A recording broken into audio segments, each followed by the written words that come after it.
ஒரு அழகான ஒரு ப்ராடக்ட் வந்து உங்ககிட்ட காமிக்கலாம்னு சொல்லி தான் இந்த வீடியோ பண்றேன்.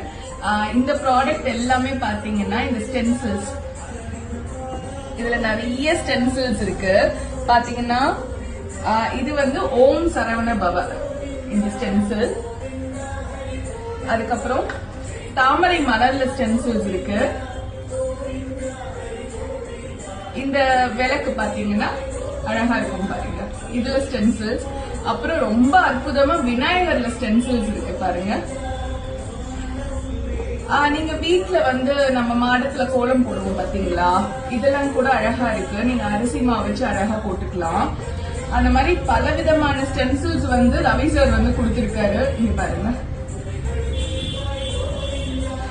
பிள்ளையார் சுழி போடுவோம் இல்லையா, அதுவும் இருக்கு.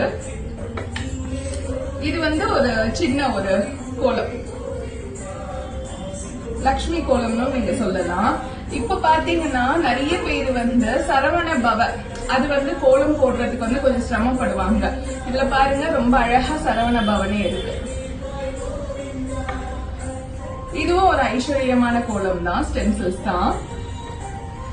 இந்த கோலம் தான் வந்து இன்னைக்கு நான் யூஸ் பண்ணிருக்கேன். இந்த ஸ்டென்சில்ஸ் தான் அழகா இருக்குங்களா. நான் உங்களுக்கு காமிக்கிற வீடியோல கொஞ்ச நேரத்துல இந்த மாதிரி வந்து நீங்க உங்க அரிசி மாவு வச்சு அழகா வந்து நீங்க போட்டுக்கலாம். அதே மாதிரி தாமரை எல்லாம் இருக்கு பாருங்க. சோ முறைவாசல் அவங்களோட இன்ஸ்டாகிராம் பேஜ வந்து கீழே டேக் பண்றேன். ரவி சார் கிட்ட இருந்து தான் இது எல்லாமே வந்து வாங்கியிருந்தேன். ரொம்ப ரொம்ப அழகா இருக்குங்க. நம்ம வீட்டுல வந்து ஒரு பண்டிகையப்போ இல்ல டெய்லியுமே தினசரியே நீங்க அரிசி மாவு வச்சு கோலம் போடும்போது, இந்த ஸ்டென்சில்ஸ் எல்லாம் வச்சு கோலம் போடும்போது அந்த இடமே வந்து ரொம்ப அற்புதமா ஆயிடுது. ரொம்ப பாசிட்டிவ் வைபா இருக்கு. சோ எல்லாருக்குமே வந்து இந்த ஸ்டென்சில்ஸ் வந்து வாங்குங்க. வாங்குனீங்கன்னா நீங்களுமே வந்து உங்களோட வீடு வந்து ஒரு கோவில் மாதிரி ரொம்ப அழகா வந்து மாறிடும். கண்டிப்பா வாங்குவீங்கன்ற நம்பிக்கையில முறைவாசல் அவங்களோட பேஜ் நான் கீழே டேக் பண்றேன்.